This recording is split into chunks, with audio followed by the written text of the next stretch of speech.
வாழும் அன்பான தமிழ் நெஞ்சங்களுக்கு என் இனிய வணக்கம். உங்களுடன் பேசிக்கொண்டிருப்பது மலேசிய நாட்டைச் சார்ந்த குமாரி சாந்தி கந்தசாமி. நீங்கள் இணைந்திருப்பது அமுத மழை, இது ஆனந்தத்தின் அலை. நேயர்களே, வாரம் தோறும் இது உங்களுக்கான நேரம் எனும் நிகழ்ச்சியில் இனி ஒரு விதி செய்வோம் எனும் அங்கத்தில் இன்று நாம் எண்ணமே விதியை மாற்றும் ஆயுதம் எனும் தலைப்பில் கலந்துரையாட இருக்கின்றோம். அன்பான நேயர்களே, நீண்ட நாட்களுக்கு பிறகு நாம் மீண்டும் சந்திக்கிறோம் அல்லவா? நீங்கள் யாவரும் நலமா? நான் கேட்பது உங்களுடைய உடல் நலத்தை மட்டுமல்ல, மன நலத்தையும் சேர்த்துதான். உடல் நலத்தை பேணுவதற்கு பல மருத்துவ சாலைகள் உள்ளன. எனினும் மன ஆரோக்கியத்தை பேணுவதில்தான் மனிதன் இன்னும் தடுமாறி திரிகிறான். நம்மில் சிலர் ஆலயங்களுக்கு சென்று மன அமைதியை பெற முயற்சிக்கின்றோம். மற்றும் ஒரு சிலர் கடற்கரைக்கு உலாவச் சென்று மன அமைதியை காண விரும்புகின்றோம். மற்றும் பலர் உல்லாச பயணங்கள் மேற்கொள்கின்றனர். எனினும் நமக்கு ஏற்படுவது ஏமாற்றம்தான். இதற்கான தீர்வைதான் இன்று நாம் மேலும் காணப்போகின்றோம். உளவியல் துறையில் முனைவர் பட்டம் பெற்ற ஜோசப் மர்ஃபி என்னும் அவர்களின் கூற்றுப்படி நமது மனதை அவர் எவ்வாறு சித்தரிக்கிறார் என காண்போமா? அதாவது, அவர் ஒரு கட்டடத்தை காட்டுகிறார். ஒரு கட்டடத்தை நாம் வெளியிலிருந்து பார்க்கும் பொழுது அந்த கட்டிடமும் அதனது அடித்தளமும் நமக்கு தெளிவாக தெரிகின்றது. எனினும் இந்த கட்டடத்தை எழுப்புவதற்கு முன் அதற்கான அஸ்திவாரம் போடப்பட்டிருக்கும் அல்லவா? அதுபோல்தான் வெளியில் தெரியாதது நமது ஆழ்மனம் என்றும், வெளிப்படையாக தெரியும் கட்டடம் நமது மேல்மனம் என்றும் இவர் விவரிக்கின்றார். இதில் இந்த மேல்மனமானது பகுத்தாராய்வது, சிந்தித்து பார்ப்பது போன்ற காரியங்களை செய்கின்றன. ஆனால் இந்த ஆழ்மனமோ மிகவும் அமைதியாக இருந்து கொண்டு எப்படி அந்த கட்டிடத்தை அது அஸ்திவாரமாக அமைத்து அதை நிற்க உதவுகிறதோ, அதேபோல் இந்த மேல்மனம் இயங்க இந்த ஆழ்மனம் 90% உறுதுணையாக இருக்கின்றது. நாம் அனைவரும் லட்சியத்தை அடைய பல திட்டங்களை தீட்டினாலும், சிந்தனையில் மூழ்கினாலும் ஏன் நம்மால் நாம் இலக்கை அடைய முடியவில்லை என நீங்கள் அவ்வப்போது சிந்தித்திருக்கிறீர்கள் தானே? இதற்கு காரணம் வேறு ஒன்றுமல்ல, நமது ஆழ்மனம்தான். இந்த ஆழ்மனத்தை பற்றி நாம் சரியாக புரிந்து கொண்டோம் என்றால் நிச்சயமாக நாம் நமது லட்சியத்தை, அதாவது நமது விதியை மாற்றி அமைக்க முடியும். இதுவரை நாம் வாழ்ந்தது அறியாமை என்றாலும் இனி வாழப்போவது நிச்சயமாக ஒரு சகாப்தமாக அமைய வேண்டும். அன்பான நேயர்களே, உளவியல் துறையில் மனித மனதை 2 பகுதியாக பிரிக்கின்றனர். ஒன்று மேல்மனம் அல்லது வெளிமனம், மற்றையது ஆழ்மனம்.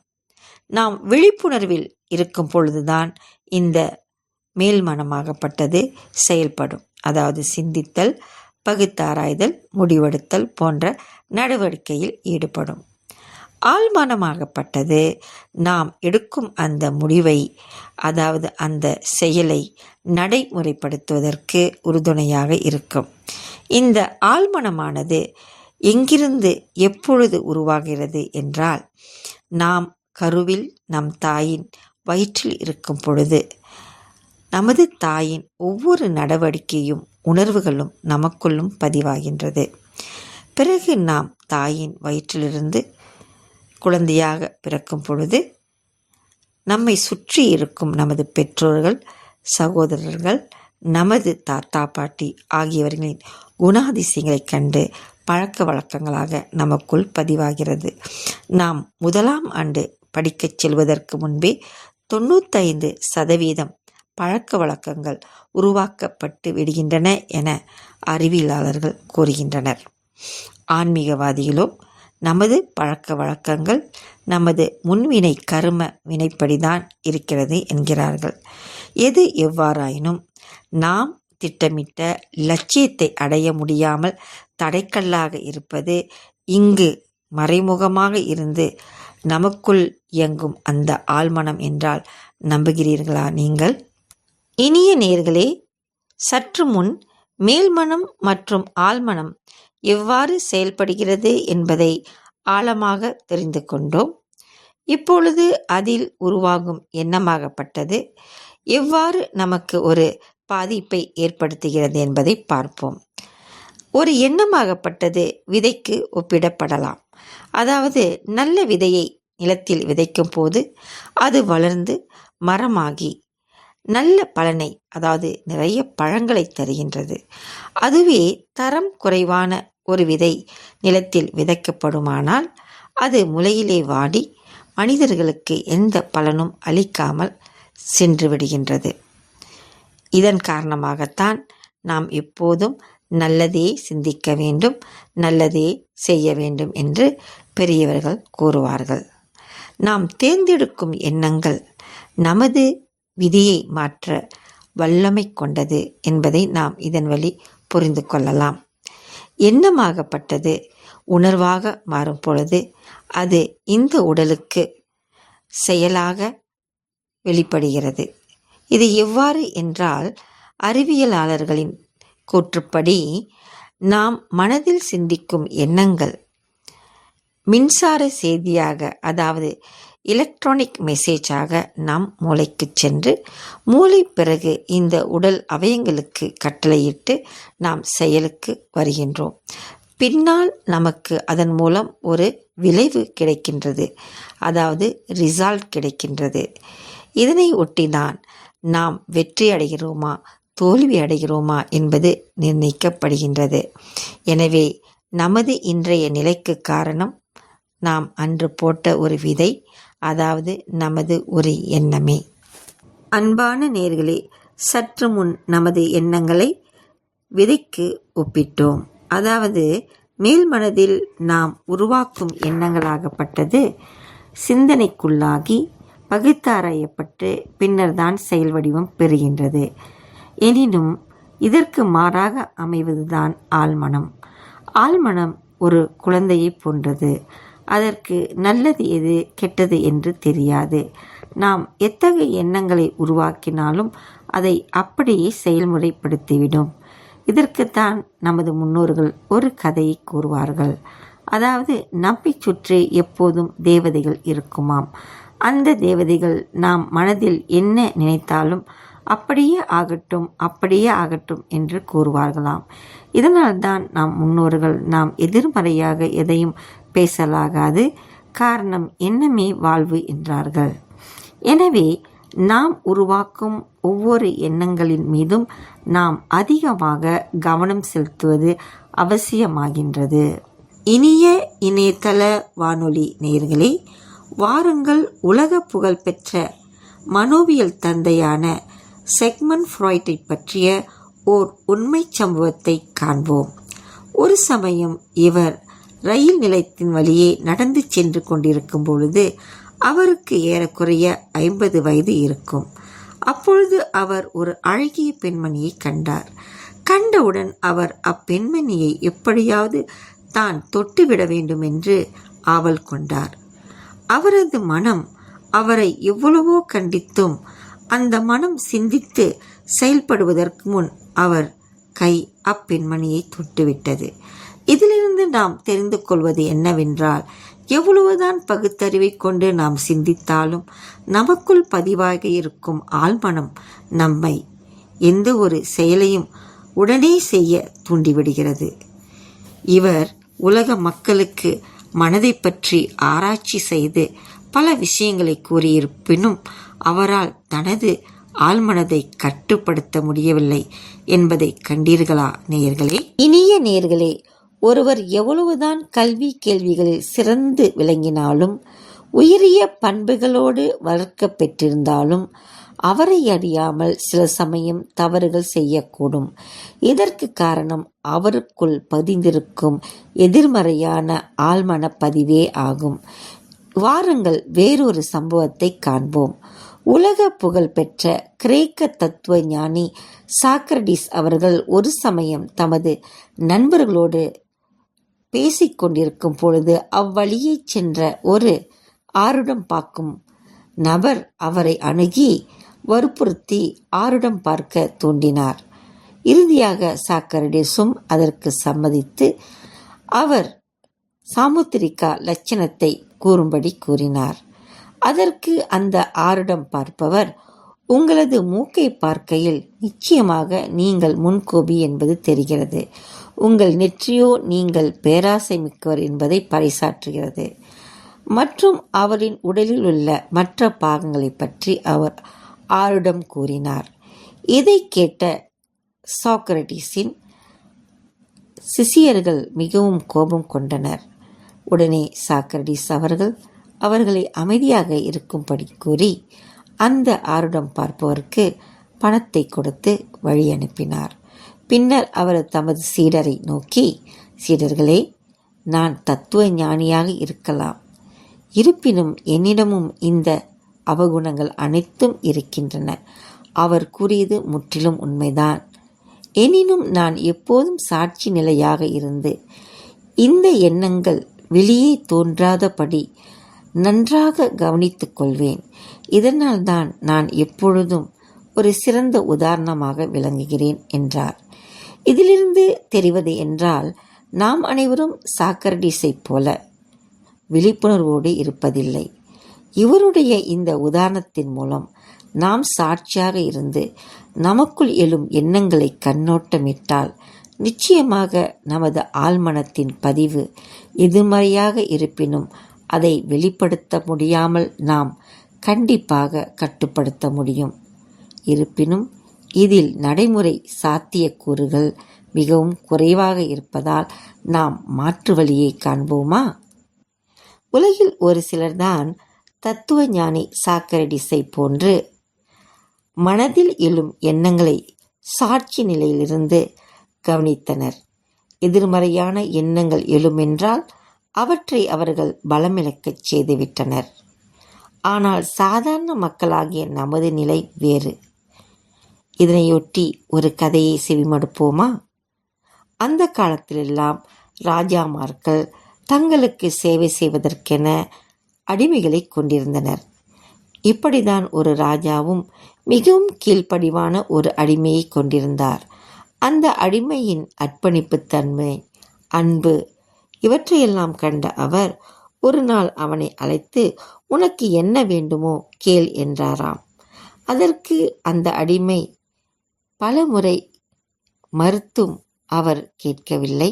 இறுதியாக அவன், நான் ஒரே ஒரு நாள் உங்களைப் போன்று ராஜாவாக இருக்க விரும்புகிறேன் என்றானாம். அப்பொழுது ராஜா, இதுதானே? உடனே அவர் தனது மந்திரியை அழைத்து, ஒரு நாள் இவன் ராஜாவாக இருப்பான் என்று பணித்தார். அதற்கு பிறகு அவனும் ராஜாவாகினான். அப்பொழுது அவன் உடனே அரசரை அழைத்து, நான் உனக்கு எப்படியெல்லாம் சேவை செய்தேன், அதேபோல் நீ இப்பொழுது எனது அடிமை, எனக்கு சேவை செய் என்றானாம். இவ்வாறே பல மணி நேரம் அந்த அடிமையான ராஜா அவன் அருகில் இருந்து சேவை செய்து கொண்டிருந்தார். சற்று நேரம் கழித்து அந்த அடிமையான ராஜா மந்திரியை அழைத்து, மந்திரியே, இந்த அடிமையை, அதாவது அரசனை கொண்டு சிறையில் இடுங்கள் என்றாராம். இறுதியில் அந்த அரசரை அவன் தூக்கிலிட பணித்து விட்டான். அவனும் ராஜாவாகிவிட்டான். இது சாதாரண கதையல்ல, நமது வாழ்வின் கதை. நாம் அனைவரும் ராஜாவாக இருந்த காலம் ஒன்று இருந்தது. பிறகு இப்பொழுது நாம் எப்படி இருக்கிறோம்? அடிமையாகிவிட்டோம். இப்பொழுது இந்த அடிமையான ஆழ்மனது ராஜா போன்று இருந்து நம்மை ஆட்டி படைக்கின்றது. இதனால்தான் நமது விதியை நம்மால் மாற்றி அமைக்க முடியாது இருக்கின்றது. சற்று முன் நாம் நமது ஆழ்மனத்திற்கு அடிமையானால் அது எவ்வாறு ராஜாவாகி நம்மை ஆட்டி படைக்கும் என்பதை கண்ணுற்றோம். தொடர்ந்து அந்த மனதில் எழும் எண்ணங்களின் சக்தியை பற்றி காண்போம். இதற்கு ஒரு கதை கேட்போமா? ஒரு சமயம் எஜமானர் ஒருவர் தான் வளர்க்கும் ஜீனி பூதத்தை அழைத்து, ஜீனி, நீ இந்த வேலை செய் என்று கொடுத்தார். ஒரு வேலையை செய்துவிட்டு மறுவேளைக்காக ஜீனி காத்திருந்தது. பிரபுவே, எனக்கு மேலும் வேலை கொடுங்கள், எனக்கு மேலும் வேலை கொடுங்கள் என்று இரவு பகலாக அவரை தொந்தரவு செய்தது. அதனுடைய தொல்லை தாங்காமல் அந்த எஜமானரும் நன்றாக சிந்தித்து ஒரு ஏணியை அங்கு வைத்து, நீ இரவு பகலாக இந்த ஏணியில் ஏறி இறங்கு என்று பணித்தார். அன்றிலிருந்து அந்த பூதம் அவரை தொந்தரவு செய்வதை விட்டுவிட்டது. காரணம், அதற்கு ஒரு நிரந்தர வேலை கிடைத்துவிட்டது. இதேபோல்தான் மனித மனமும். அறிவியலாளர்கள் ஆராய்ச்சியின்படி ஒரு மனிதனுக்கு ஒரு நாளைக்கு 60 to 150,000 எண்ணங்கள் மனதில் தோன்றக்கூடும். இந்த எண்ணங்கள் நம்மை நிச்சயமாக அலைக்கழித்து விடும். எப்படி வேலையில்லாத பூதம் அந்த எஜமானரை தொந்தரவு செய்ததோ அதே நிலைதான் நமக்கு. எனவே நாம் எண்ணங்களை நிர்வகிக்கும் கலையை கற்றுக்கொள்ளுதல் அவசியம். மேலும் அந்த எண்ணங்களை எப்படி நாம் நமது லட்சியத்தை அடைய சாதகமாக மாற்றி அமைப்பது இங்கு முக்கியமாக இருக்கின்றது. அன்பான இணையதள வானொலி நேயர்களே, பலருக்கும் ஒரு கேள்வி இருக்கும். விதி என்றால் முன்பே எழுதப்பட்ட ஒன்று அல்லவா, அதை எப்படி மாற்ற முடியும் என்று. ஆனால் பிரம்மகுமாரிகளின் இயக்கத்தை சார்ந்த BK சிவானி அவர்கள் கூறுவது, விதி என்பது முன்பே தீர்மானிக்கப்பட்ட ஒன்றல்ல, அது நமது சிந்தனைகளின் பிரதிபலிப்பே என்பதாகும். எப்படி சிந்தனை விதியை உருவாக்குகிறது என்பதை காண்போம். ஒவ்வொரு நாளும் நாம் என்ன சிந்திக்கிறோமோ, அதாவது எண்ணத்தின் விதையை நாம் மனதில் விதைக்கிறோமோ, அந்த சிந்தனை நமது சொற்களாக மாறுகிறது. சொற்கள் நமது செயல்களாகின்றது, செயல்கள் நமது பழக்கங்களாகின்றது, அந்த பழக்கங்களே நமது குண நலனாகின்றது. இவ்வாறு உருவான குண நலன்கள்தான் இறுதியில் நமது விதியை உருவாக்குகிறது. அப்படியானால் விதியை மாற்ற வேண்டுமானால் சிந்தனையை மாற்ற வேண்டும் அல்லவா? அந்த சிந்தனையை மாற்றுவதற்கான மிக வலிமையான கருவிதான் ராஜயோக தியானம். இந்த ராஜயோக தியானம் எவ்வாறு உதவுகிறது என வாருங்கள் காண்போம் நேயர்களே. தியானத்தின் போது நம்மை நாம் ஆன்மா என்று உணர்ந்து உன்னத சக்தியான பரமாத்மாவுடன் இணைகின்றோம். இந்த இணைப்பு நமக்குள் அமைதியை, அன்பை, தன்னம்பிக்கையை உருவாக்குகிறது. நேற்றைய துக்க நினைவுகள், நாளைய பயம், இவை அனைத்தும் விடுவித்து தற்போதைய தருணத்தில் நேர்மறையான ஆற்றலை அது நமக்குள் நிலைநிறுத்துகின்றது. BK சிவானி அவர்கள் இதை தொடர்ந்து என்ன கூறுகிறார் என்று பார்ப்போம். உங்கள் சிந்தனையை தூய்மையாக்குங்கள், உங்கள் விதி நிச்சயமாக மாற்றப்படும். வாருங்கள், இப்போது ஒரு சிறிய பயிற்சியை நாம் மேற்கொள்ளலாம். அன்பான இணையதள வானொலி நேயர்களே, வாருங்கள், பிரம்மகுமாரிகள் இயக்கத்தை சார்ந்த BK சிவானி அவர்கள் நமது ஆழ்மனதில் பதிந்திருக்கும் எதிர்மறையான எண்ணங்களை மாற்றி அமைக்க பரிந்துரைக்கும் 7 சுய பிரகடனங்களை பற்றி கண்ணோட்டம் இடலாம்.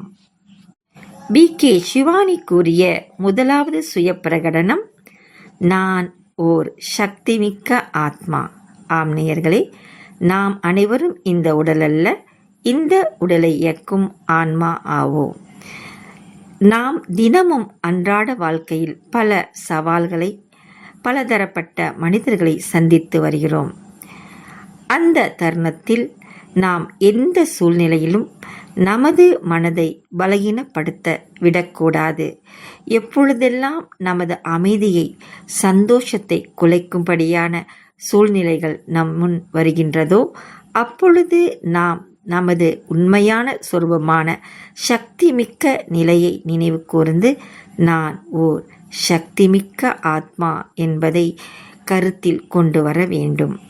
அதனைத் தொடர்ந்து இரண்டாவதாக, நான் நிதானமானவன், ஸ்திரமானவன் என்பதை பயிற்சி செய்ய வேண்டும்.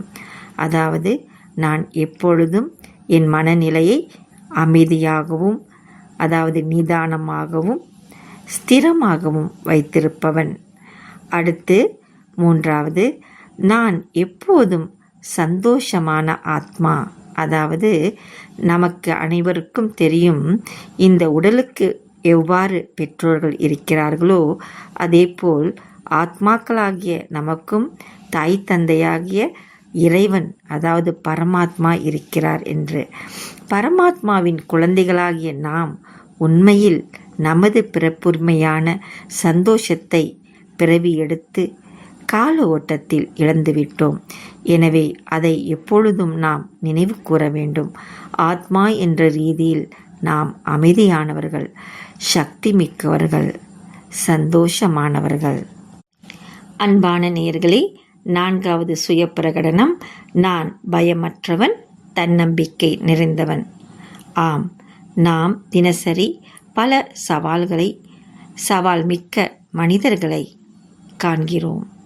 இவர்களை எதிர்நோக்கும் பொழுது நாம் நிச்சயமாக நமது தன்னம்பிக்கையை இழக்கக்கூடும்.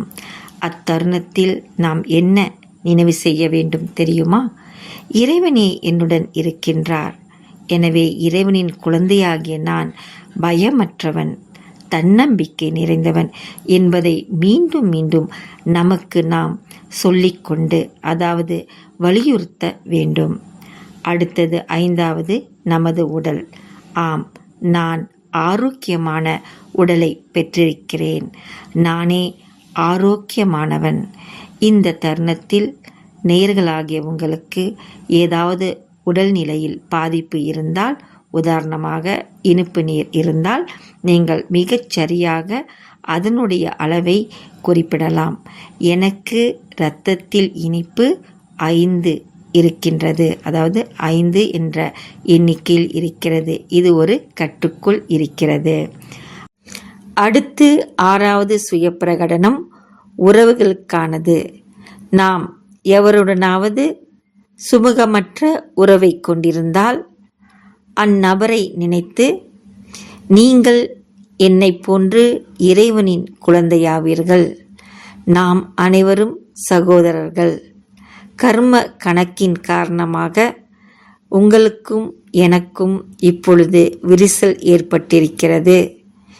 எது எவ்வாறாயினும் இன்றோடு அனைத்து கணக்கும் முடியட்டும், வாழ்க வளமுடன் என்று கூறி அந்த விரிசலுக்கு ஒரு முற்றுப்புள்ளி இடுங்கள்.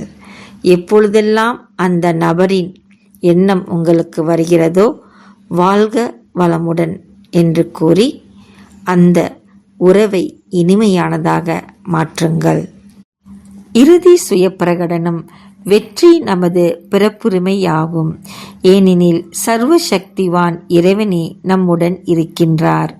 எப்பொழுதும் இறைவனின் சக்தி, அவரின் ஆசீர்வாதங்கள் நம்மை சுற்றி ஒரு தெய்வீக ஒளியாக, பாதுகாப்பு வளையமாக இருப்பதை அனுபவம் செய்யுங்கள். எப்பொழுதெல்லாம் எதிர்மறையான எண்ணங்கள் மனதில் தோன்றுகின்றதோ அதற்கு முடியவே முடியாது என்ற கட்டளையை பிறப்பித்து அவ்வெண்ணத்தை பலமிழக்கச் செய்து அதை அமிழ்த்தி விடுங்கள். தொடர்ந்து இன்னும் ஒரு முக்கியமான பயிற்சியை நீங்கள் மேற்கொள்ளுதல் அவசியமாகிறது. ஆம் நேயர்களே, அதுதான் தியானம். தியானம் உங்கள் மனதை தூய்மையாக ஆக்குவதோடு மட்டுமின்றி மனதை ஒருநிலைப்படுத்தி இறை சிந்தனையில் நீங்கள் விரும்பிய இலக்கை அடைய பெரிதும் துணை புரியும். அன்பான நேயர்களே, நாம் இதுவரை எண்ணமே விதியை மாற்றும் ஆயுதம் என்னும் கருத்தை ஒட்டி பல விஷயங்களை பரிமாறிக்கொண்டோம். நிகழ்ச்சியின் இறுதி அங்கமாக நாம் ஒரு முக்கியமான விஷயத்தை காணவிருக்கிறோம். நாம் நம் உடலை பேணுவதற்கு அதற்கு சரியான உணவு, ஓய்வு அனைத்தையும் கொடுக்கிறோம் அல்லவா? அதே போல்தான் பிரம்மகுமாரின் இயக்கத்தை சார்ந்த B.K. சிவானி அவர்கள் நம் மனதிற்கும் நாம் சரியான உணவு கொடுக்க வேண்டும் என்று கூறுகிறார்கள். இதை பற்றி நாம் மேலும் காண்போம், வாருங்கள். B.K. சிவானி அவர்கள் சொல்வது போல, நம் மனசு எதை கேட்கிறது, எதை படிக்கிறது, எதை பார்க்கிறது, அதுதான் நம் சிந்தனையாக மாறுகிறது என்கிறார்கள். உதாரணமாக, காலையில் எழுந்தவுடன் செய்திகளில் சண்டை, விபத்து, வன்முறை மாதிரி விஷயங்களை பார்த்தால் நம் மனம் கலங்கிவிடும். ஆனால் அதற்கு மாறாக ஒரு நல்ல புத்தகம் படிப்பது, ஒரு இனிய ஸ்லோகத்தை கேட்பது அல்லது ஒரு உற்சாகமான உரையை கேட்பது, தியானம் செய்வது போன்ற விஷயங்களில் நாம் ஈடுபடும்போது நாள் முழுவதும் நம்மை அமைதியாகவும் உற்சாகமாகவும் இவைகள் வைத்திருக்க உதவும். மேலும் நாம் சுய பிரகடனங்களை பற்றி இங்கு நினைவு கூறவே வேண்டும். நாம் எதை மீண்டும் மீண்டும் கூறுகிறோமோ அது நிஜமாகும்.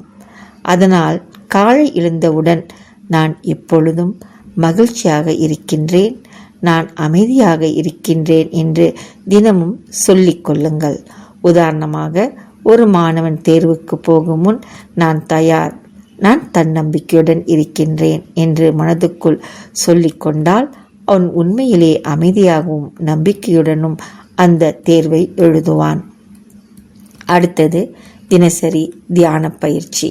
இந்த தியான பயிற்சியானது நாள் முழுதும் நம்மை உற்சாகமாக வைத்திருக்க நிச்சயமாக உதவும். நாம் ஒரு நாள் முழுதும் ஓடிக்கொண்டே இருப்போம். அந்த ஓட்டத்தில் ஒரு நிமிடமேனும் நின்று நமது சுவாசத்தை கவனிக்கிறோம் என்றால் மனது தெளிவாகும். உதாரணமாக, மதியம் வேலைப்பளுவின் நடுவே ஒரு நிமிடம் கண்களை மூடி ஆழமாக மூச்சு இழுத்து விடுங்கள். நான் அமைதியானவன், என்னால் அனைத்தையும் சமாளிக்க முடியும், அனைத்தையும் வெற்றிகரமாக செய்வதற்கான ஆற்றல் என்னிடம் நிறைந்துள்ளது என்று உங்களுக்கே சொல்லிக் கொள்ளுங்கள். அந்த ஒரு நிமிடம் உங்களுக்கு மீதமுள்ள நாள் முழுவதற்குமான சக்தியை வழங்க வழிகாட்டும். மேலும் நாம் குறைந்த சிந்தனையை கொண்டிருப்பது இங்கு அவசியமாகிறது. பல நேரங்களில் நாம் தேவையில்லாமல் அதிகம் சிந்திக்கிறோம். B.K. சிவானி அவர்கள் சொல்வது, சிந்தனையை குறைத்து நிதானமாக சிந்திக்க வேண்டும். உதாரணமாக, யாராவது உங்களை விமர்சித்தால் உடனே கோபம் வந்துவிடும். ஆனால் அந்த நேரத்தில் இது அவர்களுடைய கண்ணோட்டம். ஆனால் உண்மையில் நான் அமைதியை தேர்வு செய்கிறேன், நான் ஒரு அமைதியான ஆத்மா என்று மனதுக்குள் சொல்லிக்கொண்டால் கோபம் குறையும். இதுதான் மிதமான, அதாவது குறைவான சிந்தனை, அதாவது நிதானத்துடன் கூடிய சிந்தனை எனலாம். அடுத்து, வேலை முடிந்து மாலை வீடு திரும்பும் போது நாம் அந்த மாலை நேரத்தில் மனம் மிகவும் அமைதியாக இருக்கும் தருணத்தில் மீண்டும் மனதை ஒருநிலைப்படுத்தி தியான பயிற்சியை மேற்கொள்ளலாம். இரவு உறங்கப் போவதற்கு முன் 5 நிமிடம் தியான பயிற்சியை நாம் செய்தல் அவசியமாகிறது. நாள் முழுதும் நடந்த நல்ல விஷயங்களுக்கு நன்றி சொல்லி நமக்கான சுய பிரகடனங்களை அப்பொழுது நாம் கூறலாம். இன்று நான் நிறைய கற்றுக்கொண்டேன், நாளையும் நான் மகிழ்ச்சியாகவும் அமைதியாக இருப்பேன் என்று நமது மனதுக்குள் ஒரு தன்னம்பிக்கை வளர்த்து அன்றைய தினத்திற்கான சுய பிரகடனங்களை கூறி இறைவனின் நினைவில் நாம் உறங்கச் சென்றால் நிச்சயமாக நமது விதியை நாம் மாற்றி அமைக்க முடியும். இதுவரை இன்றைய நிகழ்ச்சியை பொறுமையுடன் கேட்டு கழித்த அன்பான இணையதள வானொலி நேயர்களுக்கு என் நன்றி மலர்களை சமர்ப்பிக்கின்றேன். இந்த பொன்னான வாய்ப்பை எனக்கு அளித்த அமுதமழை இணையதள வானொலி நிலையத்திற்கும் என் நன்றி மலர்களை சமர்ப்பிக்கின்றேன். நன்றி, வணக்கம்.